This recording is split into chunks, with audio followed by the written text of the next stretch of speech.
how do you schedule and divide the time you spend on your different projects, producing music, YouTube, record label, personal life? Yeah, that's always the biggest challenge.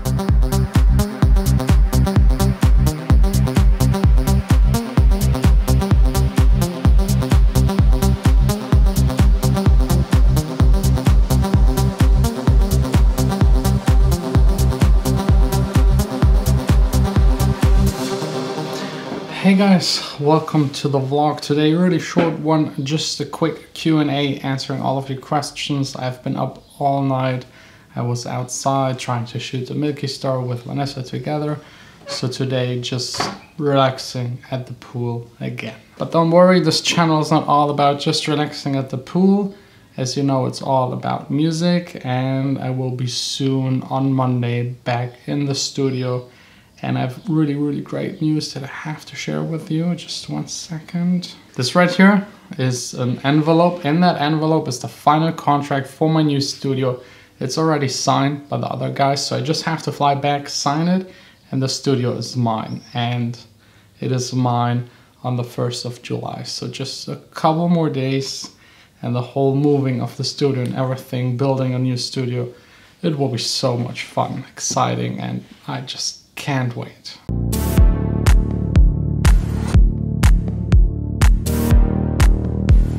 First one, do you have any tips for networking? It's pretty basic. I mean, the most important is being active, going outside, going to clubs, going to events, going to the dance fair, WMC, Ibiza, what is it, IMS thing, and just talk to people. Don't be shy, just approach them, be nice, be normal, and you will definitely get good connections. Ooh, I got a snap by someone. One of my songs is being played on the radio in Italy. Good, didn't know about that. Thanks a lot. What's the best way for producers to find DJs out of their town to listen to their music? Again, just go outside. DJs playing clubs. You can do some research. It's getting loud now. That's a car driving by. Just check out online the flyers and the promotional material of the clubs. They usually have all of the names of the DJs. Google them, try to write them on Facebook, Instagram, or whatever, and see what happens. Do you make sounds from scratch or do you use presets? I personally use mostly presets and then tweak them so that at the end, again, a car, so that at the end they don't even sound anymore like the preset. It's just faster, easier than just starting with a sine wave sound or a square wave sound. How low do you think is enough for the low cutoff of studio monitors to produce house music with? It really depends. So many speakers go down to 30 Hertz, some even to 25, but then they don't really go up to this frequency. Usually at 50 they already start to lag a little in the low end. So usually the bigger the woofer, the more bass, but some speaker companies make a lot of bass with smaller, so don't really trust those numbers on the packaging. Just get them, put them in your room, let them work in your room, and then you will be able to actually know. Have you ever dealt with depression or felt very demotivated to make music and like you're going to fall off the charts? You don't have to answer if it's too personal. Yeah, of course, everyone has that. No matter what you do in life, you will feel shitty at one point or another point in your life. The big deal is just trying to deal with it and cope with it and learning how to deal with it and having mechanisms that prevent you from going to dark places. For me, it was always being a big failure with my music. So I do music full time for now 15 years, had never really another job. And there were a lot of points where I thought about just stopping, quitting, doing something else, because it just didn't work out, and it just happens. And then you have to be smart about it, really think about it. If it's possible, you should keep on doing it, or if it's better for your sanity to just do something else. It's really personally up to you. You will have to find your own way. For me, it luckily worked out, especially in the last year since I got rid of the management and all of the labels, started my own label. So now not really having those low points anymore, at least not that much. There are still things going wrong. Some of them I share on the vlog, some just not. What are the best non-DAW programs that a producer DJ needs? Definitely a whole lot of plugins for those DAWs. There's actually just one I'm using. It's called Audio Hijack. You probably already know it. I'm using it to record my track submit editions, to have the span analyzer as a standalone plugin. You can load in there any VST and record the internal sound of your computer. So this is definitely something you should consider. Do you think the EDM industry is too saturated? Yes, but usually if something is saturated, the entire scene just grows, or it grows and then gets saturated, and the second it will get smaller, it will desaturate. There's always like a natural balance between these kind of things. So no, it's not too saturated. There's still plenty of room for you. It might be different to get onto the top or just advance in that field than 10, 20 years ago, but it's still possible. How do you get on the radio? That's complicated. I can only answer it for Germany, but you have to pay someone. It's called a radio promoter, because in Germany it's not allowed to pay the radio station, so they play your music because the frequencies belong to the state. So there's a radio promoter in between. You pay them 10, 20,000 euros. They then have contacts to the radio stations. They pitch your song. They might take it, might not take it.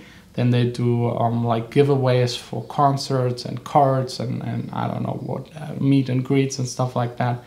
And that's a reason for them to play your music. So it's like, hey, new track by Jon Sine. He's playing a show tomorrow, 3 tickets, and then they play the song as well. And after maybe a week, if your song doesn't perform, they pull out all of the stats. Then that's it. Your track is gone again and you have to try it with the next one. The radio is like, it's brutal business. Is 4x4 time signature always the standard norm? Yes, like I'd say 99% of all music played on the radio, played on Spotify is 4/4. Has your music career been as successful as you thought it would be? I mean, of course, you always dream about being like on top of whatever charts. That definitely didn't happen, but my realistic goal, I definitely achieved it. My goal was always making music for a living. I already achieved that years ago, but not the nicest way of living. And now, since actually the beginning of this year, I feel even so comfortable to get that new big studio and also keep on doing what I do for at least the next 10, 15, 20 years without any problem. How do you come up with the name of AXSENS? I think I already told it, but it was just like a random name combined of access and sense. And I did parties 10, 12 years ago, and the name of the party was AXSENS, or AXSENS Progressive Music, something like that. Have you ever tried making progressive house tracks like That Mouse and other artists, and what is your favorite style of electronic music? Yes, I have, a long time ago. Actually, I will use that one song that is kind of similar to that progressive house kind of music as the intro and outro song for this video. Didn't even give it a name yet, and it will never be released, but it's from that kind of area and in that kind of style. I really like it. It's kind of my roots on electronic music. But my favorite style, I don't know. How do you schedule and divide the time you spend on your different projects? Producing music, YouTube, record label, personal life. Yeah, that's always the biggest challenge. So I usually work 10 to 12 hours each and every day. So producing music takes up, let's say 80%. So making music, working on new music, doing new drafts, figuring out new plugins and everything is 80% of my time. And then YouTube is 10, the record label 10, and yeah, that's already 100. So you see, personal life is somewhere in between, and like making music, making YouTube, it doesn't really feel as work for me. It feels a lot like a hobby, personal life, fun. So you could also argue that I never work. It at least never feels like working. So I'm fine with that. Maybe just some of the people around me suffer a little, but that's just the way it is. Around how many stream saves for a song does it take for Spotify to put it on a personalized playlist like Discover Weekly, Release Radar? I don't know. It's very complex. I mean, the guys at Spotify are smart. They have an algorithm that detects songs that just stand out. It might be because people listen to it a lot. Maybe people listen to it full. Maybe certain people that get ranked differently listen to it. Then the style, then what other tracks they listen to. Your track might get added to a small playlist with 5,000 followers. And if those 5,000 test it and don't skip it, you might get added to a bigger playlist. It's immensely complex. Just wait a little. It sometimes needs a month or two to get added to those Discover Weekly playlists. But it's basically all down to your song. And the initial amount of people you can get from your following to go to Spotify and listen to it. Very important. That's actually the only way you can influence that. I think that's already it for the Q&A. There were a lot more questions. Some of them I've already answered in old Q&As, so we'll link down below all of them.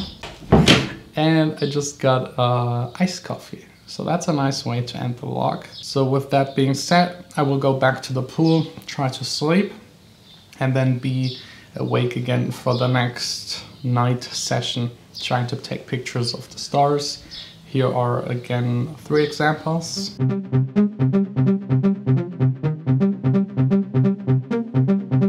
Those are the 3 I made last night. They're getting better and better each and every single day. I'm figuring out more on how to do it. So that's really what I love about art, music. You make something, you learn it, you get better. And at any given point, if you ever think you've figured it out, you're just stupid. There's always something to learn and to improve. And even if you get to the very top, there's still room to improve. So never ever forget that. If you think your music is good, think again about it. I can promise you, in a year you will look back or listen back to your old tracks and just think, what the hell did I do there? That's it for the Q&A. If you want to ask me a question, down below is a link to my Instagram. That's usually where I do those Q&As where you can submit me questions. Because as you might know, YouTube canceled the private message function. No one anyways used that. So Instagram is now the place to get in touch with me or just leave a comment down below.